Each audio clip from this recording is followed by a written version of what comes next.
بسم اللہ الرحمن الرحیم۔ الحمدللہ۔ آج ہماری تلاوت کا آغاز سورہ حجر 14واں پارہ۔ حجر ایک وادی کا نام ہے جو شام اور مدینہ کے درمیان میں ہے۔ یہاں قوم سمود رہا کرتی تھی۔ انہوں نے حضرت صالح کا انکار کیا، پیغمبر کی دعوت کو قبول نہیں کیا، اللہ نے ان پہ عذاب بھیجا۔ سورہ حجر اسی نسبت سے، اس وادی کی نسبت سے اس سورت کا نام حجر ہے۔ ابتدا میں اللہ کے کلام کی تعریف توصیف ہے، پھر 14ویں پارے کے آغاز میں آخرت کا ایک منظر ہے کہ اسلام کی قدر و قیمت کا اندازہ کل کی زندگی میں ہوگا کہ اسلام کتنی بڑی دولت ہے۔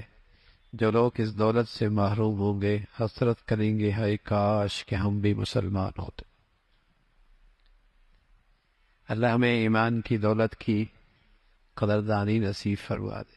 بس اوقات جب ایمانی زندگی پہ کچھ لگتا نہیں تو قدر بھی کوئی نہیں ہوتی۔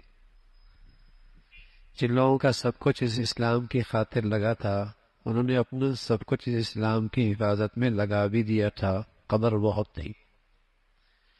مسلمانوں کے پاس بس اوقات یہ دولت یوں ہی آ گئی تو مسلمانوں کی اولادیں بس اوقات مرتد ہو جاتی، ارتداد کا شکار ہو جاتی، اسلام چھوڑ بیٹھتی ہیں۔ قدر نہیں ہے اس گھر میں یہ دولت کتنی بڑی ہے، لیکن کل کی زندگی جب حقائق سامنے آئیں گے تو کہیں گے لو کانوا مسلمین، ہائے کاش کہ ہم مسلمان۔ فرمایا آج تو یہ نہیں مان رہے، انہیں کھانے دو، پینے دو، لہو لعب میں لگنے دو، یا آپ کی شان میں گستاخی کرتے ہیں کہ آپ تو مجنون ہیں۔ اگر واقعی سچے ہیں تو فرشتے آپ کے ساتھ کیوں نازل نہیں ہوتے؟ فرمایا اللہ کے فرشتے آئیں گے حق سچ لے کر، یا تو عذاب لے کر یا آخرت کا فیصلہ لے کر۔ یہ قرآن مجید اللہ کی کتاب ہے اور اللہ نے ہی اس کی حفاظت کی ذمہ داری دی ہے۔ تورات، انجیل، زبور یہ بھی آسمانی کتابیں ہیں، لیکن اللہ نے ان کی حفاظت کی ذمہ داری نہیں دی، اور آج اس کی بالکل کیفیت ہی بدل گئی ہے۔ کوئی دنیا میں آج ماضی کی کتاب صحیح طور پہ پیش نہیں کر سکتا۔ قرآن کی حفاظت اللہ نے دی ہے، صدیاں گزر گئی ہیں، اس کے ایک نقطے میں بھی فرق نہیں۔ قرآن کے اوراق ختم بھی ہو جائیں تو مسلمانوں کے بچے اور مسلمانوں کی زندگیاں اس کو اپنے سینے میں محفوظ کی ہوئی ہیں۔ یہ زمین پر اللہ کے سپاہی ہیں، یہ زمین پہ اللہ کے سپاہی ہیں جو اللہ نے اپنی ذمہ داری دی تھی کہ میں قرآن کی حفاظت کروں گا۔ اللہ کا یہ لشکر اللہ کا یہ کام کر رہا ہوتا ہے۔ اللہ نے اپنی ذمہ داری کے لیے ان کا انتخاب فرمایا ہوتا ہے، اس لیے اللہ حافظ ہے۔ زمین پر جو بھی قرآن اپنے سینے میں لیتا ہے دنیا اسے حافظ کہتی ہے، دنیا اسے حافظ کہتی ہے۔ تو اس قرآن کی حفاظت کی ذمہ داری اللہ نے دی ہے، اور قرآن کی حفاظت کا مطلب کیا ہوتا ہے؟ حدیث کی حفاظت، اس لیے کہ قرآن کی زندگی اس وقت تک سمجھ میں نہیں آ سکتی جب تک کہ نبی کی زندگی ساتھ ہوں۔ زندگی عربی سے تعلق نہیں ہے کہ چند تھوڑی سی عربی آ جائے تو قرآن سمجھ میں آ جائے، ایسا نہیں ہے۔ قرآن کا تعلق نبی کی زندگی سے، حدیث ہوگی تو قرآن سمجھ میں آئے گا، اور حدیث نہیں ہوگی تو قرآن کی تفسیر نہیں ہو سکتی۔ قرآن کی عملی شکل رسول اللہ صلی اللہ علیہ وسلم کی زندگی۔ نماز پڑھو، قرآن میں کہیں نہیں ہے نماز کیسے پڑھنی ہے۔ نبی نے اپنی زندگی میں بتایا کہ فجر میں 4 رکعتیں ہوتی ہیں، عصر میں 8 رکعتیں ہوتی ہیں، مغرب میں 7 ہوتی ہیں، عشاء میں 17 ہوتی ہیں۔ یہ سارے اللہ کے نبی نے بتائی، قرآن میں تو نہیں ہے۔ تو حدیث بھی محفوظ ہے۔ ایسا نہیں ہو سکتا کہ اللہ میاں کہے کہ ہدایت پہ چلو اور اس کے لیے سامانی موجود رہو، ہدایت پہ چلو اور ہدایت کا سامانی موجود رہو۔ اس لیے مسلمانوں کا ایمان ہے قرآن بھی محفوظ ہے، حدیث بھی قیامت تک ہی محفوظ ہے۔ یہ گمراہی ہے جو مسلمانوں کے دلوں میں ڈالی جاتی ہے کہ حدیث تو بعد میں اکٹھی کی گئی ہے اور حدیث تو غیر محفوظ ہے۔ یہ در حقیقت مسلمانوں کو دین سے دور کرنے اور دین کے بارے میں شک میں مبتلا کرنے کی ایک عالمی سازش ہے۔ تو قرآن کی حفاظت بھی اللہ نے دی، حدیث کی ذمہ داری بھی اللہ نے دی۔ پھر اللہ رب العزت نے بتایا کہ اللہ کی قدرت، یہ کہا کرتے تھے کہ آسمان پر ہم جائیں اور کوئی دیکھے کہ واقعی اللہ کا پیغام ہے یا نہیں۔ فرمایا اگر ان کو آسمان کے دروازے ان کے لیے کھول بھی دیں تو یہ کہیں گے ہم پہ کوئی جادو ہو گیا ہے، آپ علیہ الصلوۃ والسلام نے ہم پہ جادو کر دیا، یہ تو پھر بھی نہیں مانے گی۔ پھر انسان کی تخلیق کا تذکرہ ہے، ایک آواز دینے والے مٹی سے اللہ نے ایک شخصیت پیدا کر دی، بے جان مٹی اور آدم کی پیدائش، بے جان مٹی اور آدم کی زندگی، اور حضرت آدم کی شخصیت میں کیا کچھ اللہ نے کمالات رکھی ہیں، کیا صلاحیت رکھی ہے، کیا کیفیت رکھی ہے، اور یہ سب بے جان مٹی سے اللہ نے بنا دی ہے۔ اللہ کی قدرت ہے۔ اور آج بھی جو انسان پیدا ہوا ہے، پیدا ہو رہا ہے ماں کی چھاتی سے اور باپ کی پشت کے اس پانی سے، اس کی ساری توانائی اور طاقت مٹی سے، اس کی تمام تر توانائی اور طاقت مٹی سے ہے، غذا ساری کی ساری مٹی سے ہے، انسان کے جسم کی ساری ضروریات مٹی سے ہے، اس کی دوا ہو یا غذا ہو مٹی سے تو ہے، اور اس سے اللہ رب العزت انسان بناتا ہے اور اس میں غیر معمولی صلاحیتیں رکھتا ہے۔ تو اللہ کی قدرت ہے۔ پھر اسے اللہ نے مسجود ملائکہ بنایا، شیطان نے انکار کیا، راندہ درگاہ ہوا، اس نے اعلان کیا کہ میں انسانوں کو گمراہ کروں گا۔ اللہ کریم نے فرمایا میرے مخلص بندوں پر تجھ کا تیرا اثر نہیں ہوگا، میرے مخلص بندوں پہ تو اثر نہیں ہوگا۔ پھر فرمایا تیری ماننے والے ہوں گے تو جہنم بھی ہے، اور جہنم کے ساتھ دروازے ہیں، اور ہر ایک گروہ جیسے بدعمالی ہوگی اس نسبت سے وہ جہنم کے اس دروازے سے داخل ہوگا، جنت بھی ہوگی اللہ کے فرما برداروں کے لیے، اور وہ جنت میں صاف دل کے ساتھ ایمان والے داخل ہوں گے، کسی کے دل میں کسی کے لیے کھوٹ کینہ حسد نہیں، بلکہ صاف ستھرے دل کے ساتھ اللہ جنت میں داخل فرمائیں گے۔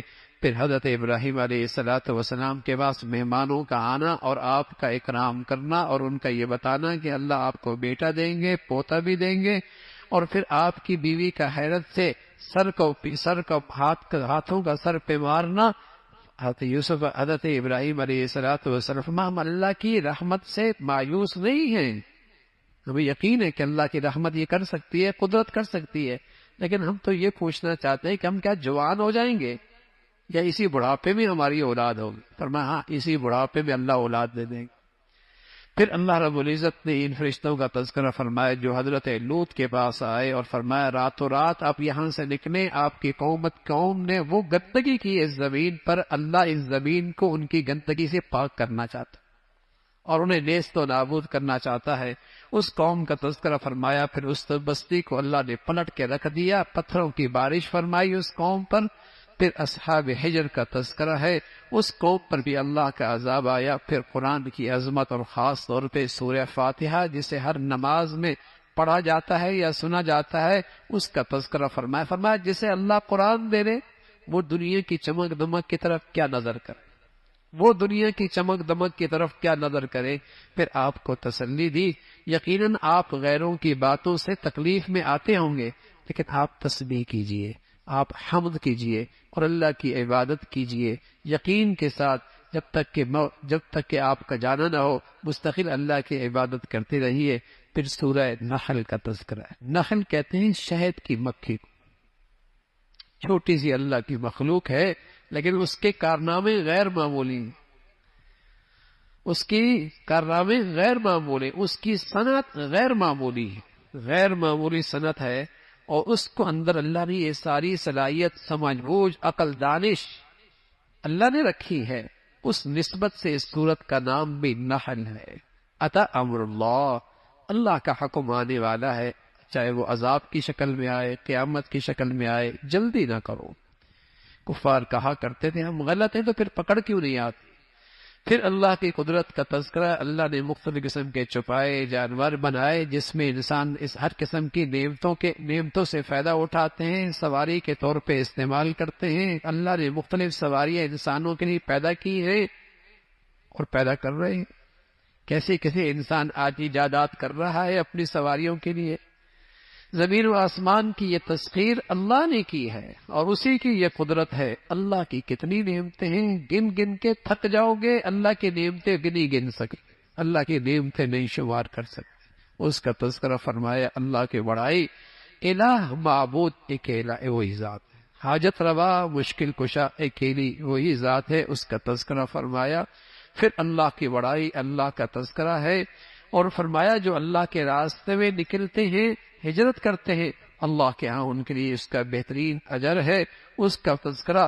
پھر اللہ کی توحید پہ مختلف دلائل ہیں، اور فرمایا کہ تم اللہ کے نام سے قسمیں نہ کھایا کرو اور جھوٹی قسمیں نہ کھایا کرو، اور قسموں کے ذریعے دوسروں کو دھوکہ نہ دیا کرو، اور فرمایا اس عورت کی طرح نہ ہو جو سود کاٹتی ہے، دھاگا بناتی ہے، اور پھر شام کو اپنا سارا دھاگا خراب کر دیتی ہے، تم اس طرح نہ ہو جاؤ، اس لیے کہ تم نیکی کرو اور پھر شام کو ضائع کر دو، نیکی کرو اور پھر زندگی کی آخری عمر میں نیکیوں کو ضائع کرو، ایسا نہ کرو۔ پھر قرآن مجید کی ایک بہت بڑی اور جامع، بلکہ ایک آیت پہلے ہے، اس کا تذکرہ ہے، اور اللہ رب العزت نے ایک دنیا کی اچھی زندگی کی قیمت بتائی۔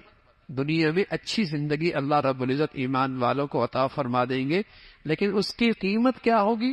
اس کی قیمت ہوگی ایمان والی زندگی۔ فرمایا اللہ کا وعدہ ہے اس دنیا میں انہیں اچھی حیات طیبہ عطا فرمائیں گے، اور حضرات علماء نے لکھا حیات طیبہ وہ ہوتا ہے جس میں سکون بھی ہوتا ہے، اور جس میں قناعت بھی ہوتی ہے، اور جس میں محبت اور عزت بھی ہوتی ہے۔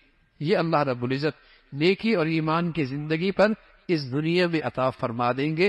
اللہ ہمیں وہ زندگی بھی نصیب فرمائے اور اس زندگی کی برکتیں بھی عطا فرمائے۔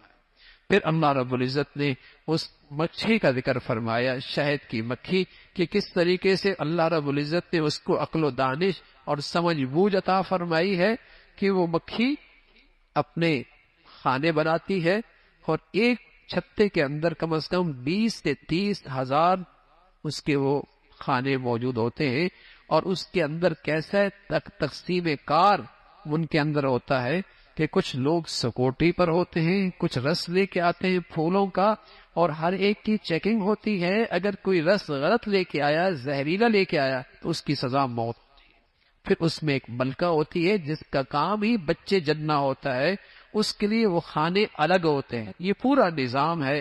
پھر دور دراز سے جب وہ سفر کر کے آتی ہے تو نہ اپنا راستہ بھولتی ہے، نہ وہ پٹکتی ہے، اپنی جگہ پر پہنچ جاتی ہے۔ جہاں ایک مکھی ایک مرتبہ رس نکال لے، دوسری وہاں نہیں جاتی، دوسری اس پھول پہ دوبارہ نہیں جاتی۔ یہ اللہ رب العزت نے فرمایا اس کی اس رس میں شفا کس نے رکھی ہے؟ اللہ رب العزت نے رکھی ہے، اس کا تذکرہ فرمایا۔ پھر قرآن مجید کی ایک جامع ترین آیت عبداللہ ابن مسعود فرمایا کرتے تھے رضی اللہ تعالیٰ عنہ، جس کے اندر اللہ نے خیر اور شر دونوں چیزیں جمع فرما دی۔ یہ قرآن کی جامع ترین آیت ہے، اور حضرت عمر ابن عبدالعزیز کے زمانے سے اس آیت کو آپ نے خطباء سے جمعے کے دن پڑھنے کی تلقین فرمائی تھی کہ ہر جمعے کا خطیب اس کی تلاوت کرتا ہے۔ ان اللہ یأمر بالعدل والاحسان وایتاء ذی القربى وینہی عن الفحشاء والمنکر۔ یہ خیر اور شر کی جامع ترین آیت، تین چیزوں کا حکم فرمایا۔ انصاف کرو، اللہ کے حق میں بھی اور مخلوق کے حق میں بھی۔ انصاف سے کام، تمہارا دوست ہے یا دشمن ہے، انصاف کا دامن نہ چھوڑو، ہر حال میں انصاف کرو۔ دوسری بات فرمائی احسان، اچھائی کرو۔ صرف انصاف نہیں، انصاف سے بھی آگے چیز احسان کرو۔ یہ احسان اللہ کے حق میں بھی ہے، مخلوق کے حق میں بھی۔ صرف اللہ کے فرائض نہیں پورے کرنے، اس سے آگے نوافل بھی پڑھنے، آگے کی عبادت بھی کرنی ہے، نفلی عبادات بھی کرنی ہے۔ یہی حال مخلوق کے ساتھ ہے، صرف حق ادا نہیں کرنا، حق سے بڑھ کر آگے بھی دینا ہے، اچھا سلوک بھی کرنا ہے، بہتر کرنا ہے۔ اور ساتھ فرمایا 30 طور پہ، خاص طور پہ اہل قرابت کے ساتھ حسن سلوک کی تلقین ہے، اور تین چیزوں سے روکا۔ وینہی عن الفحشاء، سب سے پہلے گندگی سے، بے حیائی سے روکا، اور دوسری چیز منکر، جس کو شریعت نے منع کر دیا اور روک دیا، اس سے، اور تیسرا فرمایا ہر قسم کی زیادتی اور ظلم اور نا انصافی سے، ان تین چیزوں سے روک دیا، اور اس کا تذکرہ فرمایا، ان تین چیزوں کی تلقین فرمائی، اور فرمایا اللہ کا نام اپنا مطلب نکالنے کے لیے اس کو غلط عزت استعمال کرو، اور پھر تلقین فرمائی کہ اللہ کی قدرت ہے، اللہ کی شان ہے کہ کس طریقے سے اللہ رب العزت نے تمہارے لیے جانوروں کی کھالوں سے تمہارے لیے گرمی سردی کا سامان بنا دیا، اور اس سے تم اون بناتے ہو اور اون سے پھر تم کپڑے بناتے ہو اور اپنی گرمی سردی کے اندر اس کی حفاظت کا کام کرتے ہو، اس کا تذکرہ فرمایا۔ پھر کل قیامت میں انسان اٹھے گا، نیکی اور بدی کا اجر اور ثواب ہوگا، اس کا تذکرہ، اجر نیکی اور بدی کا ثواب اور جزا اور سزا ہوگی، اس کا تذکرہ فرمایا۔ پھر فرمایا پہلے لوگ، اللہ رب العزت نے ایک بستی کی مثال دی، اور بستی کی مثال یہ کہ ایک بستی تھی، بڑے امن کے ساتھ تھی اور بڑے اطمینان کے ساتھ تھی۔ امن کہتے ہیں باہر کا خطرہ کوئی نہیں، اور اطمینان کہتے ہیں اندر کی بے چینی کوئی نہیں۔ ایک بستی تھی، وہاں امن بھی تھا، اطمینان بھی تھا، اور ہر قسم کی معاشی حالات بھی اچھے تھے۔ آسمان کی رحمت کی بارش تھی، زمین کے خزانے بھی موجود تھے، مشرق اور مغرب کے تجارتی سفر بھی بڑے پرامن تھے۔ لیکن پھر کیا ہوا؟ ان بستی والوں نے فکفرت بانعم اللہ، اللہ کی نعمتوں کی ناشکری کی۔ پھر اللہ نے انہیں ایک سزا دی، اور سزا یہ دی فَأَذَاقَهَا اللَّهُ لِبَاسَ الجُوعِ وَالْخَوْفِ، ان پر معاشی تنگی آ گئی اور ان کی زندگیاں خوف سے بھر گئی، ان کی زندگیاں خوف سے بھر گئی اور ان کے دل خوف سے بھر گئے، اور ان پر ہر قسم کی معاشی تنگی مسلط ہو گئی۔ یہ سزا کس پر ملی؟ اللہ کی نعمتوں کی ناشکری کی۔ ایک بستی ہے، اب وہ بستی قیامت تک کوئی بھی زندگی ایسی ہوگی تو اس کی سزا یہ ہو۔ کوئی بھی اپنے ماحول میں ان نعمتوں کی ناشکری کرے گا، اللہ رب العزت اسے خوف میں مسلط کر دیں گے، اور رزق کی تنگی اور اندر کا فقر اس کی زندگی میں آ جائے گا۔ اس کا تذکرہ فرمایا کھاؤ پیو لیکن اللہ کا شکر بجا لاؤ، کھاؤ پیو لیکن اللہ کا شکر بجا لاؤ۔ اور شکر کی حقیقت یہ ہے کہ اللہ کی نعمتوں میں اللہ کو ناراض، اللہ کی نعمتوں میں اللہ کو ناراض نہ کرو، یہ شکر کی حقیقت ہے۔ اور پھر ساتھ ساتھ ان حرام کردہ چیزوں کا تذکرہ فرمایا جو زمانہ جاہلیت میں انہیں لوگ استعمال کیا کرتے تھے۔ خنزیر کا تذکرہ فرمایا، اور اسی طریقے سے مردار کا تذکرہ فرمایا، غیر اللہ کے نام پہ نظر کا تذکرہ فرمایا، بہنے والے خون کا تذکرہ فرمایا۔ یہ سب چیزیں گندگی ہیں اور حرام ہیں، اس کا تذکرہ فرمایا۔ پھر حضرت ابراہیم علیہ السلام کی عظمت، تعریف، توصیف کا تذکرہ ہے کہ وہ اللہ کا مخلص بندہ تھا اور وہ توحید پرست تھا، یکسو ہو کر اللہ کی بندگی کرنے والے تھے۔ تم بھی اسی کی ملت کی پیروی کرو اور اللہ کی نعمتوں کا شکر بجا لاؤ، اللہ کی نعمتوں کا شکر بجا لاؤ۔ اور پھر تلقین فرمائی جب بھی کسی کو اللہ کا پیغام دینا ہو اور اللہ کی طرف بلانا ہو تو حکمت کے ساتھ، نرمی کے ساتھ، خیر خواہی کے ساتھ، اور کوئی ایسا انداز نہ ہو جس سے بات بحث مباحثے تک پہنچ جائے، جھگڑے تک پہنچ جائے۔ اس سے اپنے آپ کو محتاط رکھو، اچھے انداز سے دوسروں کو بلاؤ۔ اگر تمہاری نیت ٹھیک ہوگی، بات بھی ٹھیک ہوگی، جذبہ بھی ٹھیک ہوگا، اس کا اثر بھی ہوگا۔ بات بھی ٹھیک ہوگی، جذبہ بھی ٹھیک ہوگا، اور طریقہ کار بھی ٹھیک ہوگا، اس کا اثر ہوگا۔ اللہ کے نبی کو یہ بات فرمائی، امت کو پیغام دیا کہ اس حکمت کے ساتھ دوسروں کو اللہ کی بات کرو۔ پھر آپ علیہ السلام کو فرمایا صبر کیجئے، اگرچہ زیادتی کا انتقام لینا جائز ہے لیکن صبر کر لینا زیادہ بہتر ہے۔ ہاں، تقوی اختیار کرو گے، نیکی کی زندگی اختیار کرو گے، اللہ کی مدد اور نصرت تمہارے ساتھ ہو۔ اگر تقوی اختیار کرو گے، نیکی کی زندگی اختیار کرو گے، اللہ کا ساتھ تمہارے ساتھ ہوگا اور اس کی مدد اور نصرت تمہاری زندگی کا سہارا بنے گی۔ اللہ رب العزت عمل کی توفیق نصیب فرمائے۔